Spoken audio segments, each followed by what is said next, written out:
Assalamualaikum warahmatullahi wabarakatuh. Alhamdulillahirabbil alamin, kita bisa dipertemukan di kuliah WhatsApp yang sebagaimana permintaan panitia itu kami diminta untuk menjelaskan sedikit tentang wabah yang terjadi sekarang ini, yaitu wabah coronavirus yang disebabkan oleh novel strain atau strain baru yang secara resmi diberi nama SARS-CoV-2 atau Severe Acute Respiratory Syndrome Coronavirus 2. Karena waktu yang diberikan oleh panitia untuk saya menjelaskan wabah ini sekitar 20 menit, jadi saya hanya ingin menjelaskan tentang pokok-pokoknya saja, termasuk beberapa isu viral yang ada di media sosial yang itu menurut saya perlu untuk dijelaskan duduk permasalahannya supaya kita tidak salah dalam mengambil keputusan. Jadi sebetulnya wabah ini itu dimulai pada tanggal 8 Desember 2019. Ketika itu terdapat pasien pertama yang ini bisa dilacak, yang mengalami gejala pernafasan akut atau sampai terjadi pneumonia atau radang paru-paru berat. Dan setelah pasien pertama ini kemudian semakin banyak pasien yang datang ke rumah sakit dengan sindrom yang sama, dengan gejala yang sama, sehingga ini memberikan warning kepada dinas kesehatan setempat di Cina sana bahwa ini ada kemungkinan outbreak, apalagi ketika itu penyebab dari radang paru-parunya itu belum jelas penyebabnya apa. Dan setelah itu dilakukan pelacakan epidemiologi pada pasien-pasien yang datang di awal-awal terjadinya wabah, yang ini kemudian ternyata mereka memiliki satu faktor resiko yang sama, yaitu mereka memiliki atau berkunjung atau memiliki riwayat kunjungan atau kontak dengan pasar hewan liar yang ada di Huanan. Dan ini memberikan warning bahwa mungkin di sana terjadi suatu transmisi dari suatu penyebab yang ketika itu belum diketahui. Dan setelah ada laporan pertama pasien yang meninggal, yaitu pada tanggal 9 Januari 2020, sehari kemudian pada tanggal 10 Januari 2020 diketahuilah bahwa yang menyebabkan penyakit tersebut itu adalah novel coronavirus. Dan sampai hari ini wabah ini pun kemudian cepat menyebar. Sampai hari ini data yang disampaikan oleh WHO pada tanggal 21 Maret 2020 itu total di seluruh dunia virus ini telah menginfeksi kurang lebih 290.000 orang dengan angka kematian mencapai 12.700 orang lebih sehingga ini merupakan suatu wabah yang besar sehingga pada akhirnya WHO memutuskan untuk meningkatkan status wabah ini menjadi pandemi. Nah, apa itu pandemi? Pandemi itu adalah suatu kondisi wabah di mana wabah tersebut itu telah menyebabkan kematian atau mortalitas pada manusia, kemudian Kondisi yang kedua adalah terjadi penularan langsung dari manusia ke manusia atau direct human to human transmission, dan melibatkan wilayah yang sangat luas atau semua benua dan hampir mayoritas negara atau teritori itu telah terjangkit wabah. Dan ini ketika WHO menetapkan status pandemi, itu artinya WHO menilai bahwasanya tidak ada satupun wilayah di dunia ini yang dijamin bebas dari virus tersebut. Nah, tadi saya sebutkan bahwasanya para ahli yang melakukan analisis penyebab dari penyakit tersebut menemukan virus corona jenis yang baru. Perlu diketahui bahwasannya virus corona ini atau coronavirus itu sudah kita kenal lama sekali. Dan sebelumnya itu dikenal hanya sebagai sebuah virus yang menyebabkan infeksi pernafasan akut di bagian atas, yang itu gejalanya ringan dan tidak menyebabkan kematian. Ada beberapa strain corona sebelumnya yang dikenal hanya menyebabkan sakit pernafasan biasa, dan itu tidak menyebabkan kematian. Sampai terjadi sebuah outbreak pertama yang dikenal disebabkan oleh coronavirus itu pada tahun 2003. Nah, pada tahun 2003 itu terjadi outbreak yang disebabkan oleh corona yang disebut akhirnya diberi nama SARS-CoV.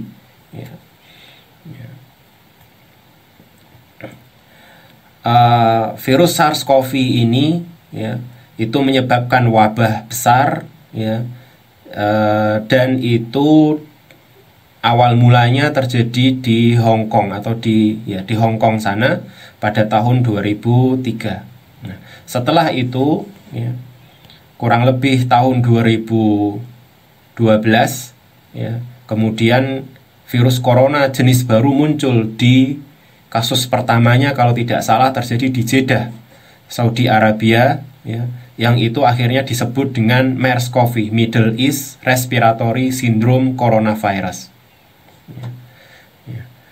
Nah, setelah kurang lebih 10 tahun atau 8 tahun, 2012 sampai 2019 itu 7 tahun kita akhirnya mengalami outbreak baru lagi yang disebabkan oleh virus corona jenis yang baru, yang kemudian secara resmi diberi nama SARS-CoV-2.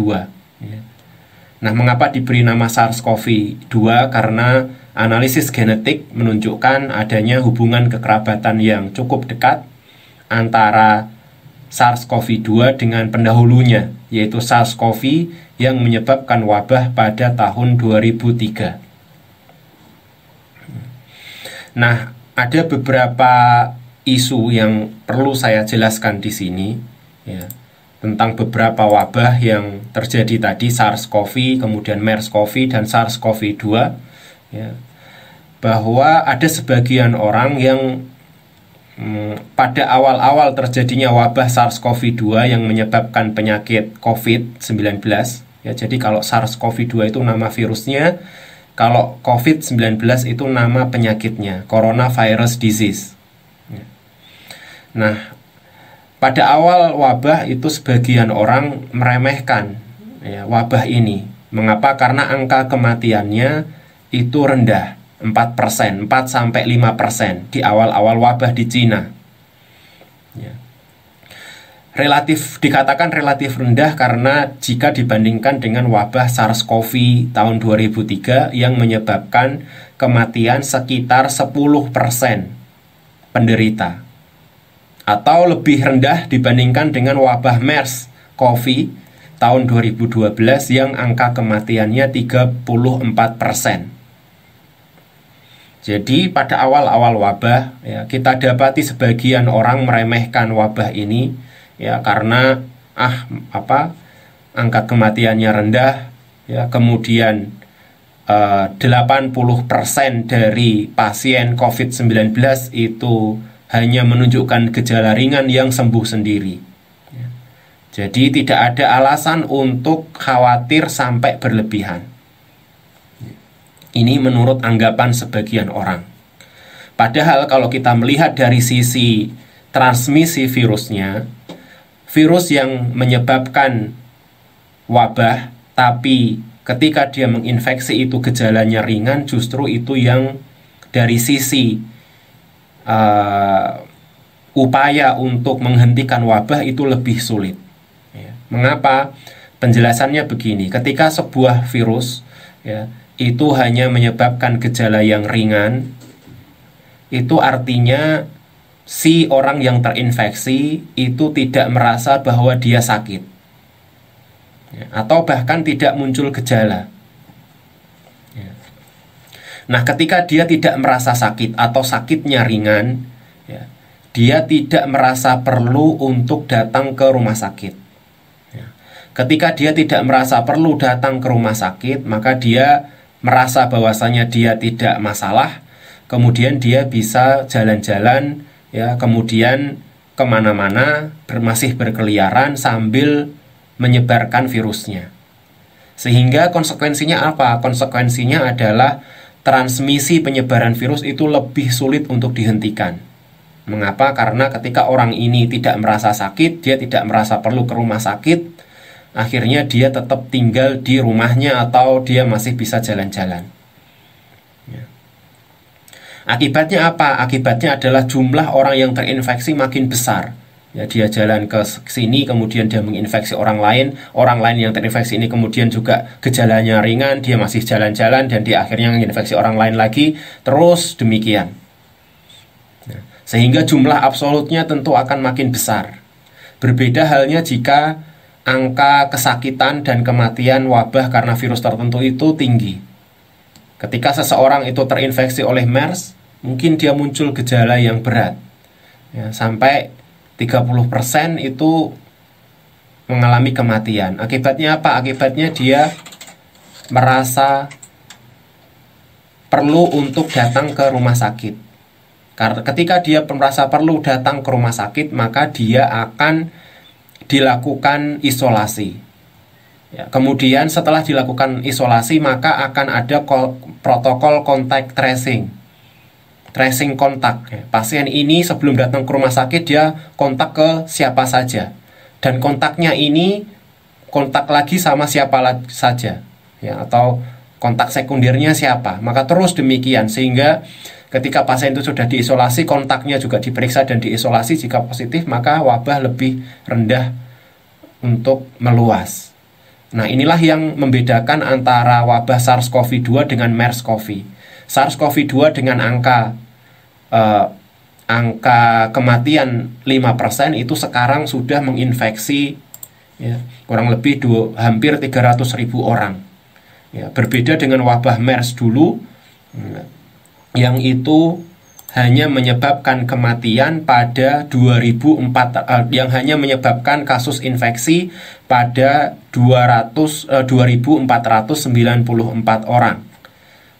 Dengan angka kematian hanya 858 orang di seluruh dunia sampai wabah ini berhenti. Bandingkan dengan angka kematian karena SARS-CoV-2 yang tadi saya sampaikan, sampai hari ini itu telah menyebabkan hampir 13.000 kematian. Jadi dari sisi containment virus, dari sisi upaya menghentikan wabah, virus-virus yang gejalanya ringan, itu justru lebih sulit untuk dihentikan transmisinya. Mengapa? Sebabnya tadi, karena orang yang terinfeksi itu tidak merasa bahwasanya dia sakit.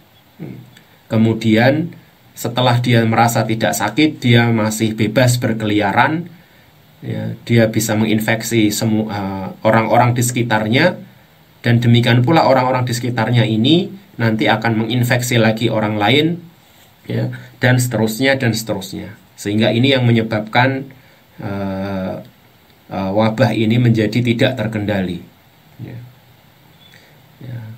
Dan di antara buktinya adalah wabah SARS-CoV-2 ini statusnya pandemi, sedangkan wabah MERS-CoV itu statusnya epidemi. Epidemi itu adalah suatu wabah tapi hanya terlokalisir di suatu wilayah atau di benua tertentu saja. Ya.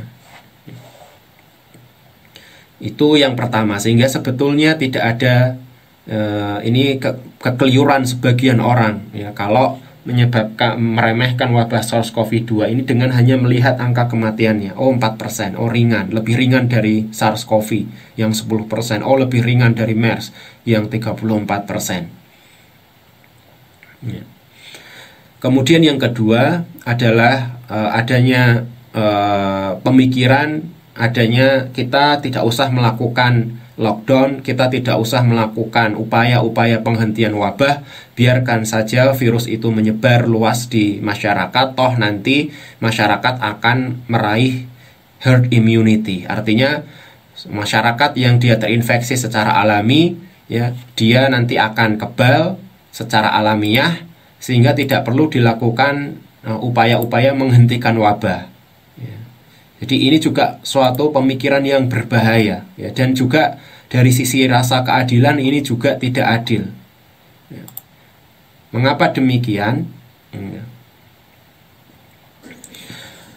Saya ingin menjelaskan bahwasanya konsep herd immunity atau imunitas kelompok itu pada asalnya adalah suatu istilah yang ada dalam vaksinologi, pengembangan vaksin. Jadi untuk memutus mata rantai penularan sebuah penyakit infeksi, mayoritas penduduk atau mayoritas orang dalam populasi itu harus memiliki kekebalan yang itu diraih dengan vaksinasi. Jika mayoritas orang itu kebal terhadap suatu penyakit infeksi tertentu, maka ketika virus ini menginfeksi satu orang, dia tidak akan bisa untuk pindah ke orang lain karena orang-orang di sekitarnya itu sudah kebal. Nah, berapa jumlah minimal populasi yang harus mendapatkan vaksinasi itu berbeda-beda sesuai dengan keganasan virusnya. Nah, taruhlah kita harus melakukan vaksinasi pada 80% orang, maka orang-orang yang menilai bahwasanya dia ingin mencapai herd immunity pada wabah ini, maka minimal 80% orang dalam suatu populasi itu harus kebal. Maka jika akhirnya saya membuat simulasi, jika penduduk Indonesia itu 250 juta, maka 200 juta alias 80% kali 250 juta itu harus terinfeksi SARS-CoV-2.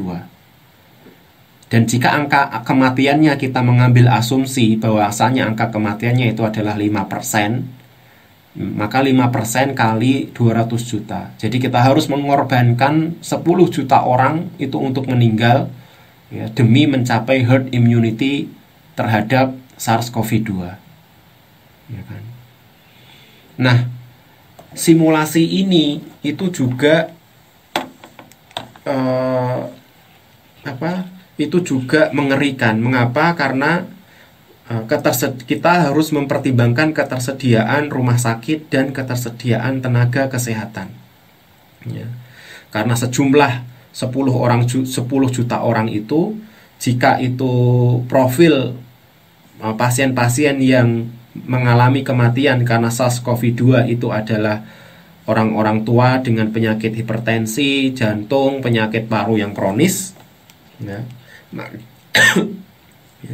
Maka ya, itu akan ya, menjadi tidak adil bagi kelompok-kelompok ini. Ya. Mengapa? Karena seolah-olah kita mengorbankan kelompok tertentu demi mencapai kekebalan alamiah. Ya. Ya. Belum lagi kalau ternyata di antara 10 juta orang itu ya adalah saudara kita, sahabat-sahabat kita, dan lain-lain. Ya. Dan mungkin saja ketika itu dibiarkan, maka rumah sakit tidak mampu menampung lagi tenaga kesehatan, akhirnya kelelahan, akhirnya mereka mudah terkena SARS-CoV-2, mereka jadi statusnya ODP atau PDP, akhirnya jumlah tenaga medis pun jauh berkurang, akhirnya mungkin saja angka kematian menjadi lebih tinggi lagi. ya. Oleh karena itu, ya, langkah yang paling tepat itu harus mengcontainment virus. Jadi transmisinya harus di stop. Ya, caranya apa? Ya, yang ini yang ditempuh oleh pemerintah sekarang, yaitu ya social distancing atau kemudian bekerja dari rumah, ya, untuk menghindari kerumunan massa supaya supaya wabah itu tidak meluas, ya, ya, atau skenario lockdown misalnya, ya, sehingga betul-betul virusnya itu tidak menyebar kemana-mana, ya. Karena ini akan berbahaya, karena kalau jika Indonesia ini tidak mampu mengendalikan wabah ini atau pengendaliannya itu membutuhkan waktu yang lama, maka ya kita bisa jadi akan mendapatkan perhatian yang luas dari dunia internasional, ya, ketika kita tidak mampu menghentikan wabah ini, ya. Maka ini tentu situasi yang tidak kita inginkan bersama. Mungkin itu materi yang bisa saya sampaikan. Ada beberapa poin penting yang ingin saya tekankan di kesempatan kali ini. Nanti untuk pertanyaan yang lain nanti bisa disampaikan dan saya akan berusaha untuk menjawab sebisa saya. Demikian, wassalamualaikum warahmatullahi wabarakatuh.